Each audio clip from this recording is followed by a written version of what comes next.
Ayon po sa isang top crypto analyst ay may posibilidad daw na magkaroon ng tinatawag na XRP Millionaire Wave sa loob lamang ng 4 na linggo or 4 weeks. Oo, tama po ang narinig ninyo mga ka-crypto. Hindi po buwan, kundi linggo or weeks. At ang good news pa dito ay may mga technical indicators na nagsasabing ito ay hindi po basta haka-haka lamang. Kaya sa video na ito ay pag-uusapan po natin kung bakit sinasabing si XRP ay magpapayaman ng maraming tao sa napakalapit na panahon. Ano ang mga patunay at anong mga sinyales ang dapat po nating bantayan bilang mga Pinoy crypto enthusiast. Pero bago po tayo magpatuloy, ay pakibasa na lamang po muna ang disclaimer dito po sa ibaba ng ating screen. Yan, bakit nga ba sinasabing may paparating na XRP Millionaire Wave?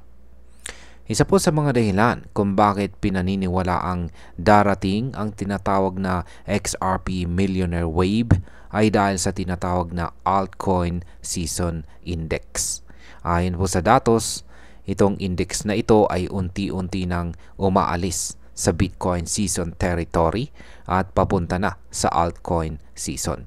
Kapag nangyari ito, kadalasan ay tumataas po ang presyo ng mga major altcoins katulad ng XRP. Ayon po sa kilalang crypto analyst na si Steph is Crypto ay malinaw ang kanyang pahayag.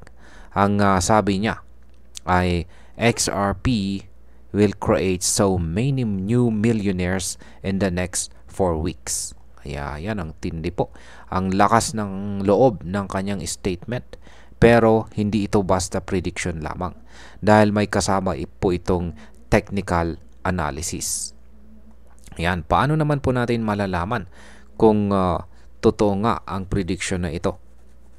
Makikita po natin ang kasaysayan ng mga nakaraang altcoin seasons na talaga namang nagbibigay ng malalaking pagtaas sa presyo ni XRP.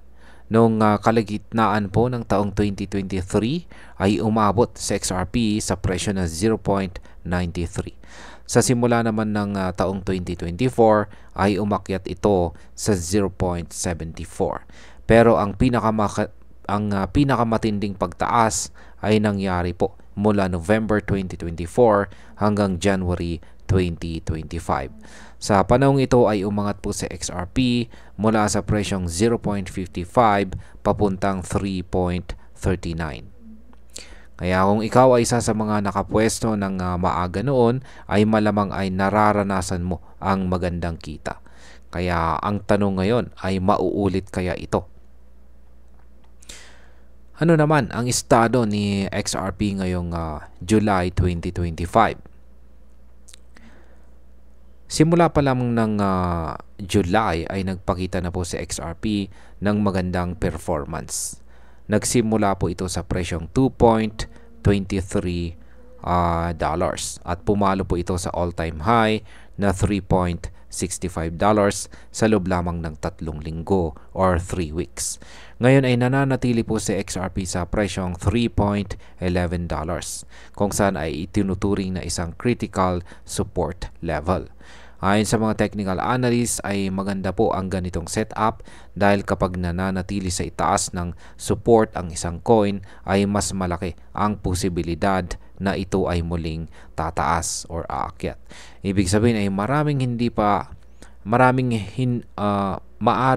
pa ito ang dulo ng pag-akyat ng XRP. Ngayon, ang sunod po nating katanungan ay paano po konektado ang Altcoin Season Index kay XRP.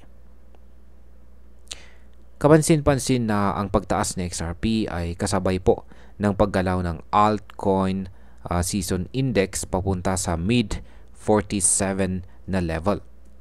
Kapag umabot ito sa gitna or midpoint, kadalasan ay nagsisimula po ang malalaking altcoin rallies. At dahil si XRP ang isa sa pinakamalalaking altcoins,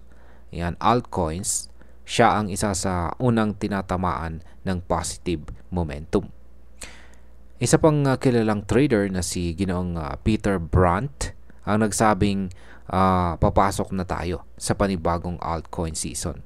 Kapag ganito po ang sinasabi ng mga veteranong traders, ay dapat po nating pakinggan. Hindi lang ito hype, kundi may kasamang malalim na market analysis. Ngayon ay ano naman ang mga dahilan kung bakit maaring totoo ang XRP millionaire prediction dito. Ayan. Una, sa bawat altcoin season ay may palaging lumilitaw. Ayan, palagi pong lumilitaw si XRP bilang isa sa mga top gainers. Pangalawa, ngayon ay nananatili po siya sa presyong $3 pataas habang nagpapakita pa rin ng upward momentum. Pangatlo, ang market setup ngayon ay halos kapareho ng mga nakaraang senaryo kung saan ay sumabog po ang presyo ng XRP.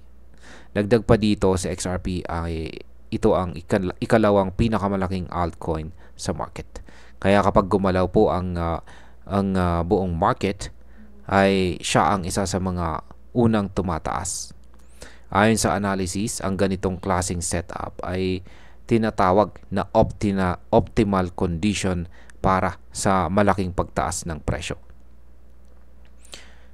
Ngayon ay ang panghuling katanungan natin dito ay kailan kaya posibleng mangyari ang pagsabog ng presyo ng XRP.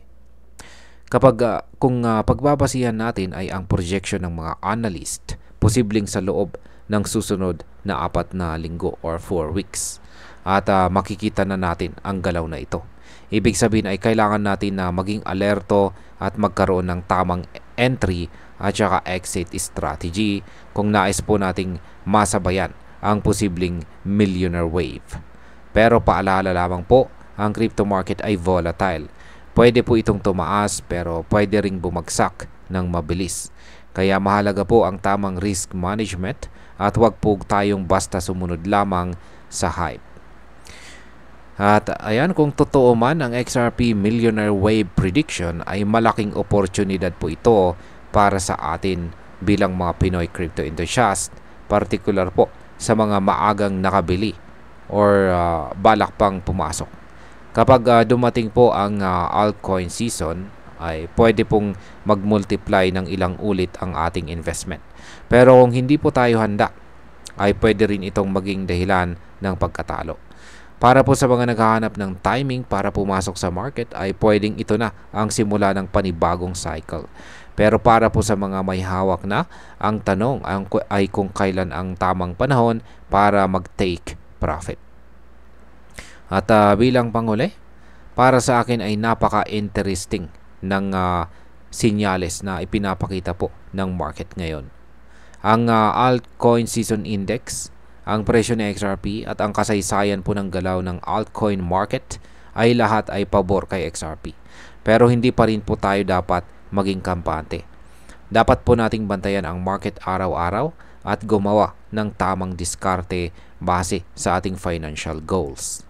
Hindi naman po masamang umasa na maging isa tayo sa mga tinatawag na XRP millionaires. Pero dapat po nating tandaan na ang yaman sa crypto ay dumarating sa mga taong matyaga, maingat at may kaalaman. Hindi lang ito tungkol sa swerte, kundi tungkol na rin sa tamang timing at saka tamang desisyon. At ayun, hanggang dito na lamang po tayo sa video na ito mga ka-crypto. Marami pong salamat sa panonood. Ingat po tayo lagi at God bless po sa ating lahat.